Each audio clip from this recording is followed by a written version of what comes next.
केंद्र सरकार ने राष्ट्रीय राजधानी दिल्ली में कोविड के बढ़ते मामलों के लिए दिल्ली सरकार को जिम्मेदार ठहराया है। केंद्र सरकार ने सुप्रीम कोर्ट में दायर शपथ पत्र में कहा है कि दिल्ली सरकार की ढिलाई की वजह से दिल्ली में कोरोना के मामले लगातार बढ़ रहे हैं। जस्टिस अशोक भूषण की पीठ के समक्ष शुक्रवार को दायर हलफनामे में केंद्र सरकार ने कहा कि तमाम चेतावनियों के बावजूद दिल्ली सरकार ने महामारी की रोकथाम के प्रभावी कदम नहीं उठाए। राज्य सरकार ने डेंगू की रोकथाम समेत तमाम विज्ञापन दिए, लेकिन कोविड के बारे में उसका एक भी विज्ञापन नहीं आया। केंद्र ने कहा कि दिल्ली समेत 8 केंद्र शासित प्रदेशों और राज्य में 62% संक्रमण हो गया है और मौतें भी यहां लगभग 61% तक हो चुकी हैं। केंद्र ने कहा कि 11 नवंबर 2020 को हुई बैठक में दिल्ली सरकार की खामियां सामने आई थी।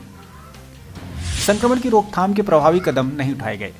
दिल्ली सरकार को मालूम था कि जाड़े की शुरुआत, त्योहारों के सीजन और प्रदूषण के कारण केसों में बढ़ोतरी होने की संभावना है। ये जानकारी होने के बावजूद रोकथाम के लिए कोई कदम नहीं उठाए गए।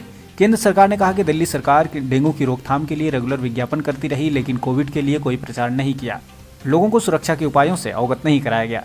हाई पावर कमेटी ने दिल्ली सरकार को चिताया था। नीति आयोग की अध्यक्षता में बनी इस कमेटी ने दिल्ली सरकार से कहा था कि 15,000 केस प्रतिदिन आने के लिए तैयार रहें और 6500 आईसीयू बेड तैयार रखें, लेकिन इस सिफारिश पर दिल्ली सरकार ने कोई कार्रवाई नहीं की और इन बेडों की संख्या 3500 ही रखी। इससे दिल्ली में हेल्थ और मेडिकल ढांचे पर अचानक दबाव बढ़ा।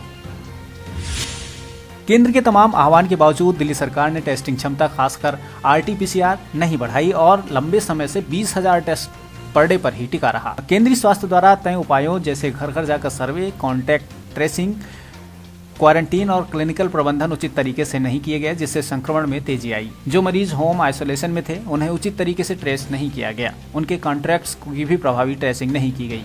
केंद्र ने कहा कि स्थिति को बिगड़ने से रोकने के लिए केंद्रीय गृह मंत्रालय ने 15 नवंबर को आपात बैठक की और निर्देश जारी किए। अब टेस्टिंग को 30 नवंबर तक दोगुनी यानी 60,000 पर डे पर किया जाएगा और रैपिड एंटीजन को भी 60,000 किया जाएगा।